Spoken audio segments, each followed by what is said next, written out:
Okay, I'll ask as a question itself. Okay. Recently, different university students Uh-huh. are protesting against the Onam. Onam. Against Onam, yeah. Yeah. They say that because MB Manoj's video last time which we took, Uh-huh. which had a good impact, where he was saying this. There's a poet in 1980s who wrote Kunyani Kunyani, that song, which says that it's a black day. It's a black day for Dalits. It's a black day. He was saying, and even now, when we roamed across Kottayam and Kochi, we could find a Brahmin Mahabali with a belly bottom and a thread also. Yeah. So that students are saying this is not a Onam actually. This is an insult, humiliating Dalits. This is one kind of an argument. The other argument also says that this is not the way you have to. It's a humiliation. This means one day you invite Mahabali to your house. For the rest of the year, you cast him away. Yeah.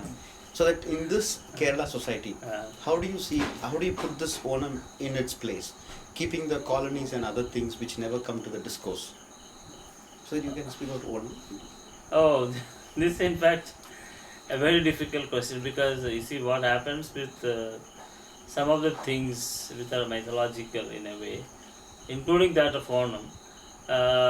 It becomes really difficult to speak anything, with a hard and fast kind of an attitude, in fact. Now, if you look at, the similar kind of stories of Mahabali in Maharashtra, I mean, you have this... so Baliraj, this concept of Baliraj that they talk about, and we have Rosalind O'Hanlon, this Cambridge historian, when she wrote about, Mahatma Jyotirao Phule in her book. She recalls this as a very substantial kind of mythology which was there in Maharashtra, and which is very popular among the peasant caste, and which in fact includes subsequently the Dalit communities also. So this whole notion was there. So I mean, in Western India you have this notion differently, and now in Kerala also, my feeling is that many historians specializing on ancient history of Kerala have been looking at this, the sort of narratives of Onam, the mythologies of Onam, and what people have been talking about, and so on. So I'm a bit skeptical about because I don't specialize in ancient history, so I cannot say precisely about the historical antecedents of the celebrations, but the sort of source materials of history that I'm familiar with, say the 19th century, people talk about Onam being celebrated.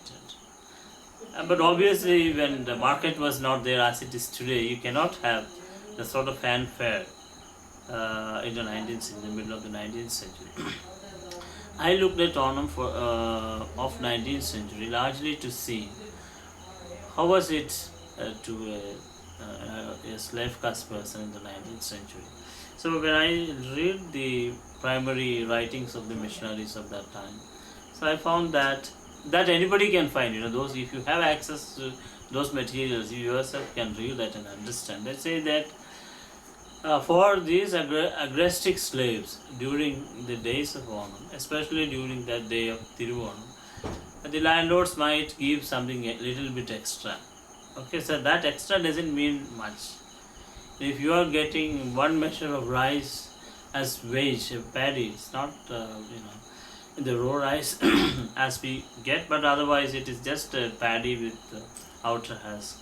You might get one more measure extra. This is what they get.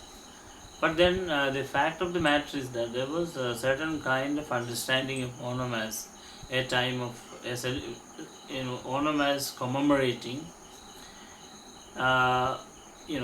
some bygone days of plenty. So this idea must have been there, but it doesn't get translated into the lives of these agrestic slaves. Now, today, there are a lot of other kinds of politics which are involved in it, which is basically trying to generate certain kind of Malayali identity. In other words, you can say that the identity of Kerala in that sense. A lot of people would say that you need to have a lot of national celebrations and so on, and anybody would say when it started from in the perhaps in the 1960s, when the government of Kerala felt that you need to have certain kind of national celebration, right? So that's when it was really reinvented. But if you look at some of these practices like Attachamayam and all that in Tripuniturai, so it was there earlier, but it was completely confined to this so-called a feudal ruling family of Tripuniturai. It was not something which used to be taken out as a procession as it happens today. So over a period of time you find these practices becoming part of the Kerala's identity and so on. These things are completely mediated by the contemporary politics and certain kind of reinvention of the idea of what Kerala should be, or what Kerala had been, or what Malayali identity had been, and so on. And that's one. And now the other point is that because he was referring to some of these ideas circulated by Dalit intellectuals and so on, or in a way they are critique of this. So my feeling is that if you look at historically, so in the past, it might be very difficult to push it in that sense, with any kind of veracity, and to show that at what point of time that kind of a celebration started and what were the implications of this. So there, I think we are no longer in a sure footing, because it's always a quicksand kind of situation that you feel that your feet is being swept away. So with I don't think you can speak with any certainty, but then much of it is invention of certain kind of traditions that happens because of the contemporary kind of demands, the contemporary kind of desires and so on. But the fact is that there did exist certain kind of celebrations earlier. But it was very caste specific. It was confined to the ruling classes, as in the case of this Tripunithara celebration which I have mentioned. It was not a public thing. In fact, one has to say that we didn't have a public space of that type where anybody could come and interact. So what I guess is that the sort of significance which Onam carries today was absolutely a completely fictional kind of thing as far as history is concerned.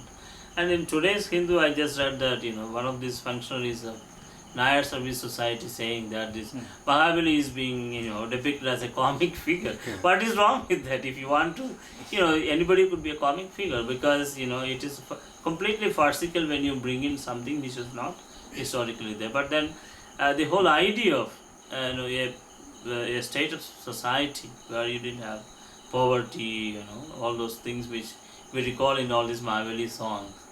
And as an ideal it is fine, but it will be completely, historical to search for its roots in history. We don't get that, but maybe you can, project it as a mythological, not in the religious mythological sense, but studying mythologies as Roland Barthes and others have done. Then you have a different take on the subject completely.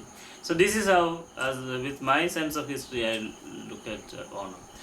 Now the last point is that it is very different to, if you want to have a different perspective on whether one wants to celebrate it or not. But in that sense, it is true for any celebration, right? It was not something celebrated across the board. But then you have some of this contemporary kind of pulls, contemporary desires, which makes you part of some kind of celebration. But you may not have much of a rationale for this in history. This is what I am saying. Yeah, I have a question. Yeah, please. In contrary to your arguments, there's a famous proverb in Malayalam. Onam vannarum unni pirannarum korini kanyi. That's true, yeah. That is in contrary with your arguments. Yeah. And the nationality of Onam is a national ceremony of Kerala. Yeah. The nationality is confined in this Onam. And the other question is our food culture is also set with the Onam Sadhya. How could it? No. So I guess you are from Calicut, right? Yeah. I am from Mahabali. So my wife is from Calicut, and the in her neighborhood, whenever we will go for Onam, in her house you don't have a non-vegetarian sadhya, but in all everybody else there, mostly from the Tia community, they cannot think of Onam without fish, without fish fry. I love everybody gets fish fry.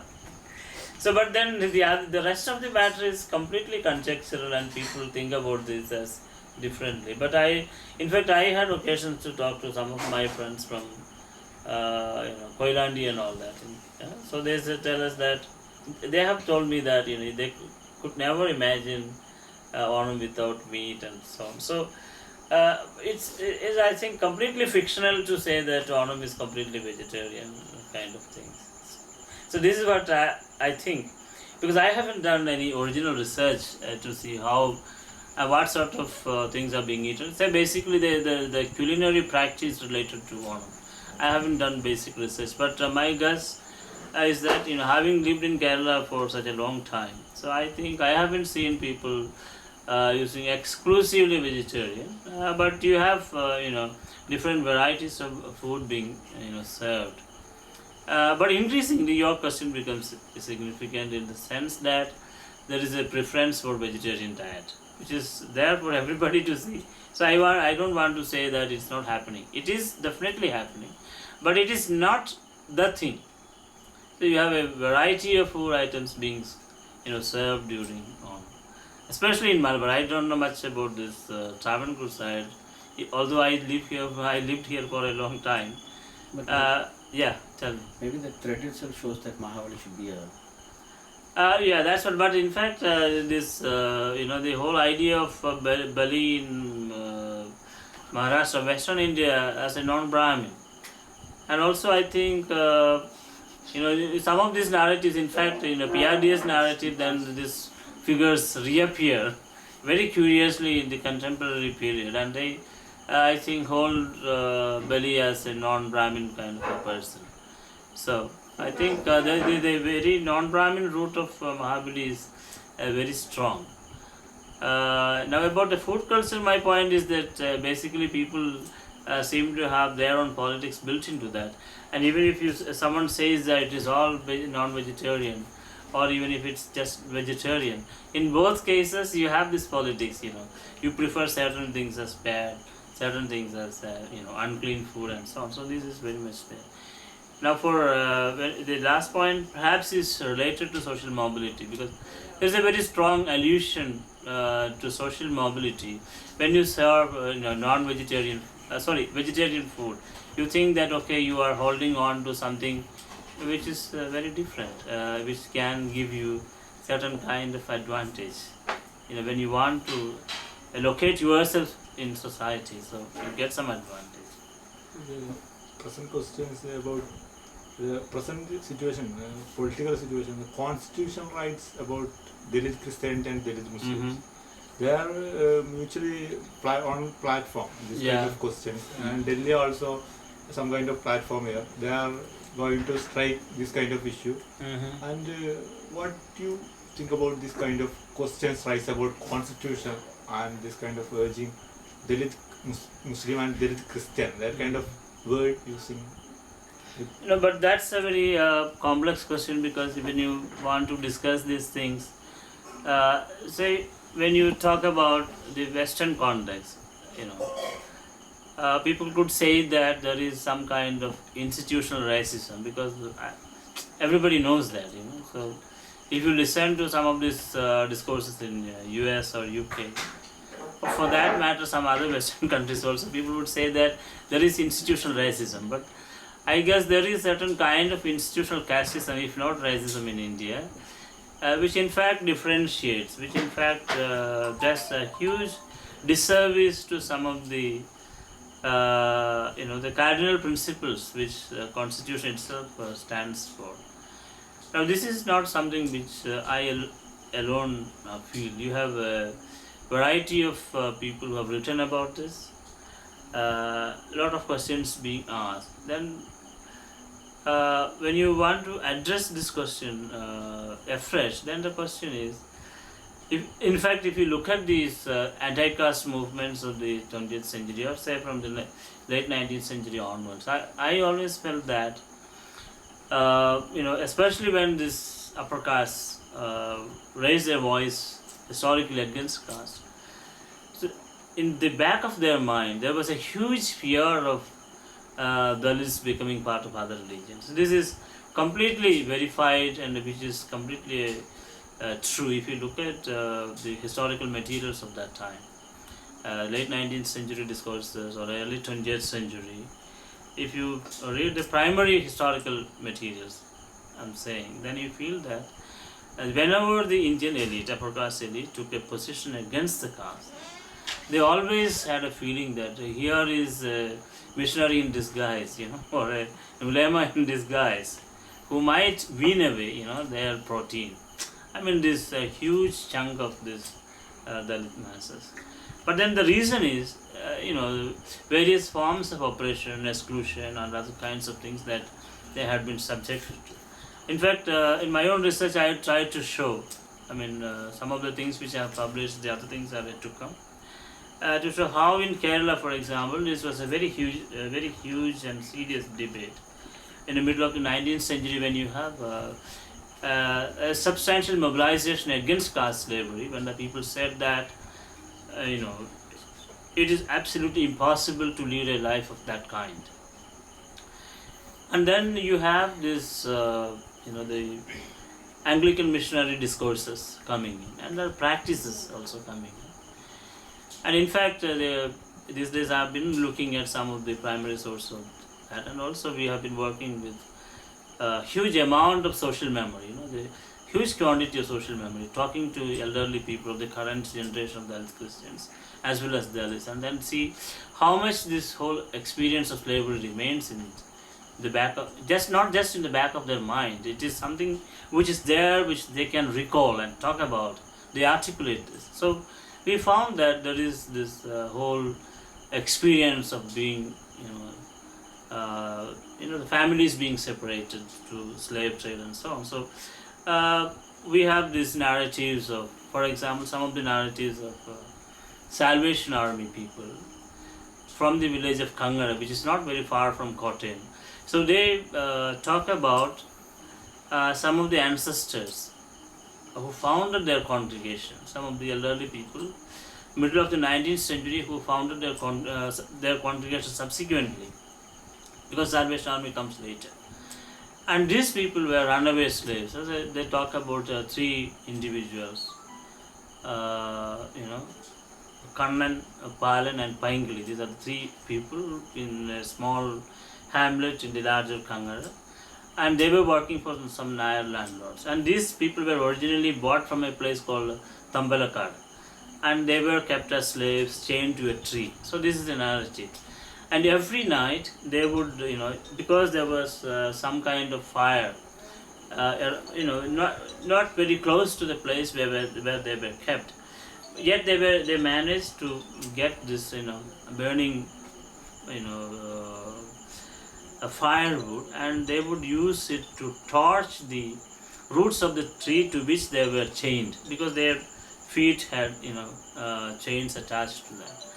And after a few days' work, they were able to, burn up this root of the tree, and at one night they escaped. Three of them escaped. And they went to Mundakayam, and they met Henry Baker Jr., CMS missionary who was working there, and then they learned with him. So they were being taught by Henry Baker, and they lived with him for a while, maybe for a few years, and then they actually came back to their original village, and they set up a church mission society, chapel, and so on. And then they became instrumental in liberating the local community of slaves.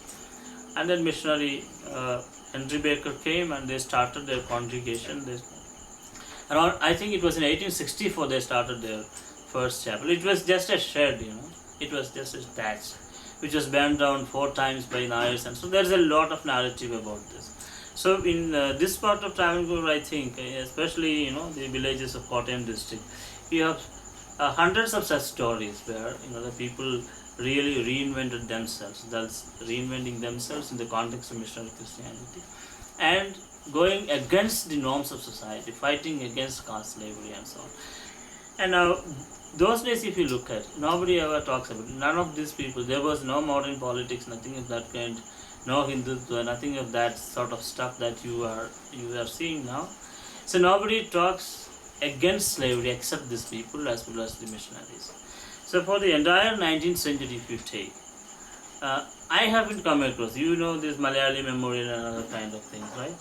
So nowhere you find a sentence stating that we need to do something against slavery, except to begin with in the writings of the missionaries.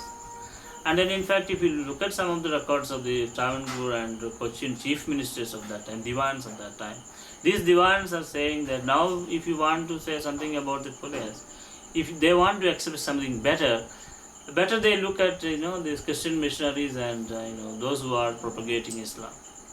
So which means that the traditional elites of Travancore and Cochin were not so much interested in the affairs of these communities. So for good or bad reason, then you find the missionaries and in the case of Malabar, you have Logan and many others have really recorded how many Dalits have joined the Islam.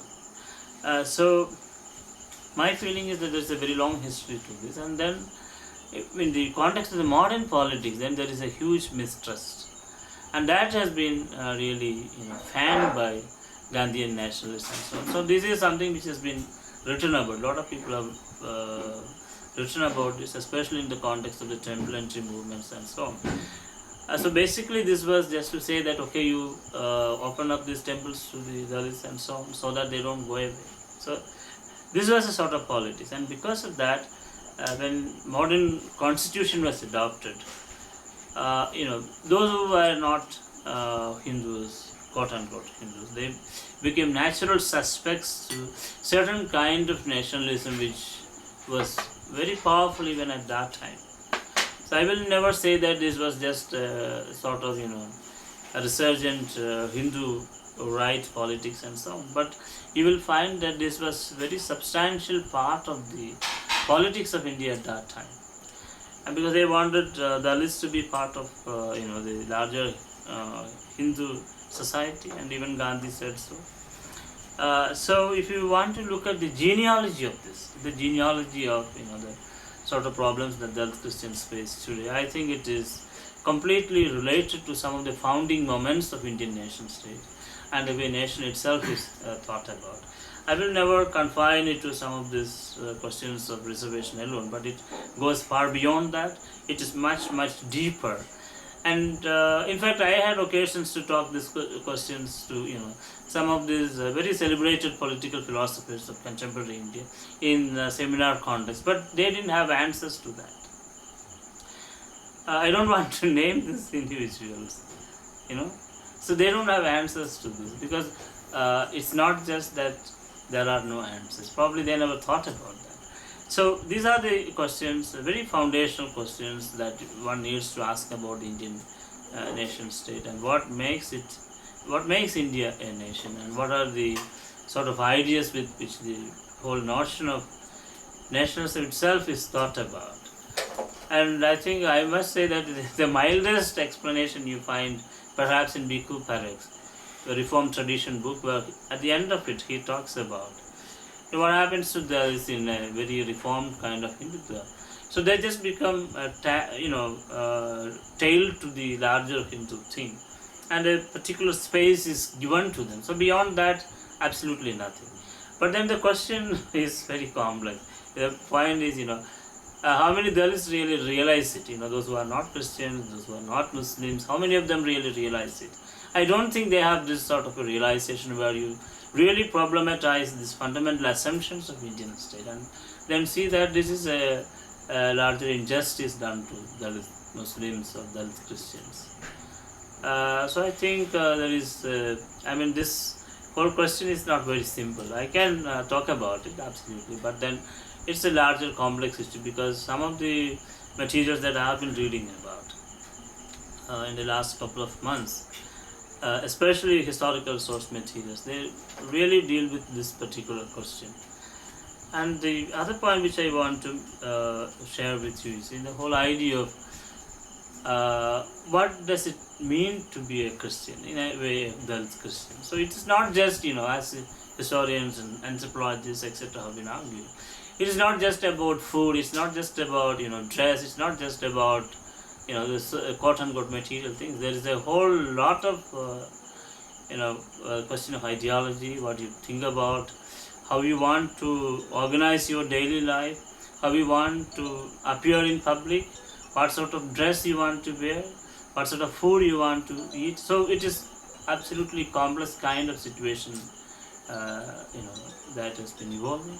And then there is a huge struggle, which is not something like the sort of struggle that we talk about either in the context of peasant struggles or in the context of the working class mobilization. Some of them were similar to that, but you have everyday forms of struggle, but these questions were fought at the level of symbols, and these struggles at the level of symbols, you will definitely agree with me, were absolutely vital, absolutely powerful. So that in fact we see in Kerala had taken place right from the middle of the 19th century. So this is something which today I am engaged in sort of research that.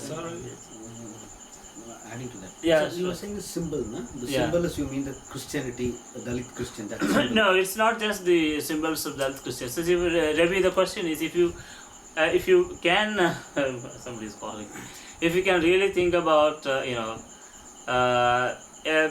Pulaya who lived in the 19th century, middle of the 19th century in Kottayam, right down here in Kottayam, I don't think they would ever be allowed to come out in the public. Okay, this is something which all of us know.